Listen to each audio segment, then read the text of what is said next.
Tolee hordoftoota koo akkam jirtu nagaa keessa miti galata waaqayyoon nagaa kooti waaqayyo gooftaaf haa galatu ramoo viidiyoo bareedaa tokko muyaa koo isinitti argisiisuuf dhufeen jira. Nagaa wantoota ni qopheessee asitti argitan kun akka tokko faarratti barbaree fi maajii timaatimii asii qaba. Gommana جرزير الأوروبي فهذيني أشي كوا كنا زيتي كبا زي زيتوني كنا كيسة كنجر كرفادة كرفاد جريش كيسوسا كرفاد أوج على سا كوني أشبو كوني كندا بربري كيسة جريش لا كنا سي كبا كنو كله بيدي في جنجبلا أسي كنو مصر دودا لا دودا سا كنو كستنا بشاتي جرا أما تكو جاب سانجر ماكينة وانين كمني في أسي ما كنو شنكرتي بشي سانجر كنو شنكرتي أنا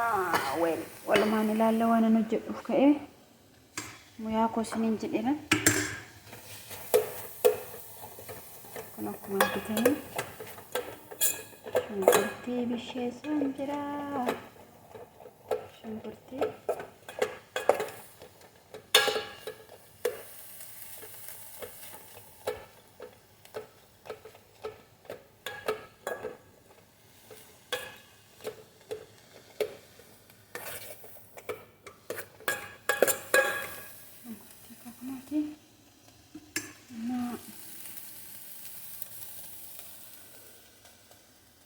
تماثيل تناقة ناخذ الشط تماثيل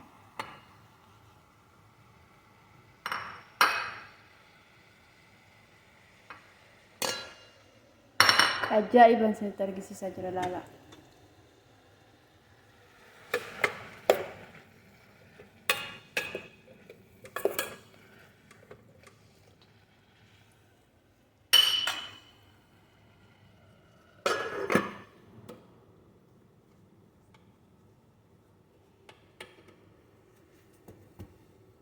So I have bishano ananga basiti kuno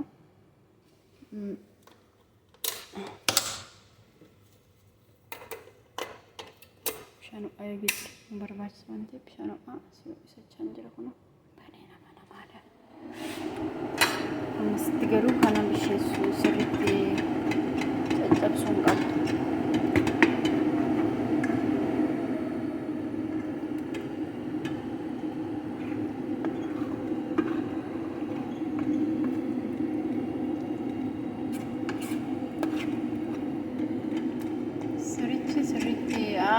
garuu daqiiqa ma tigdeeman caalu baay'ee yeroo namatti fudhatu kanan bishee isiniin jechuu barbaadeetiin lafatti sirriitti roga egaa viidiyoon hin dheeressullee warri makiinaa qabdan makiinaatiin xiqqoo bulleeffachuu dandeessu okay ani makiinaa waan hin qabne akka carraa kana lamaan argadhe kana gadda nama wayitu asii deemaa jirti mastaawashaan alaatti na haaraadha akkuma argitan kun na kana dalaala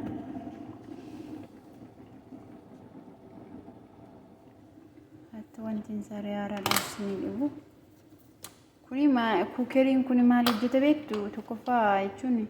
namoota gaaziin mana keessa jiruuf illee rakkoon qabu kuukeriin kun gaaziin hin jirre yoo jiraattanii waan akka ruuzii waan kun akkas mokoroonii homa salphaatti hojjechuu hin dandeessu jechuudha waanuma keessa jirtanitti isti qodaa koo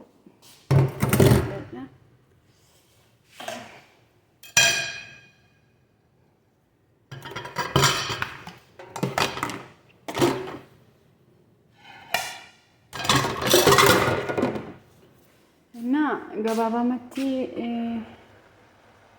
umarratti walitti deebinu wayyataa jedhe xiqqoo daqiiqaan isaa dheerachaa jira waan ta'eef amma gabaamatti waan hojjechuu fedhe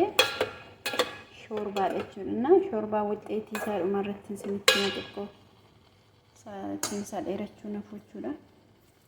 Kukkutee waraabetanii booddee dhumarra isinitti ni makkaataa isaa shorbaa jizarii faana akkamitti hojjetamu.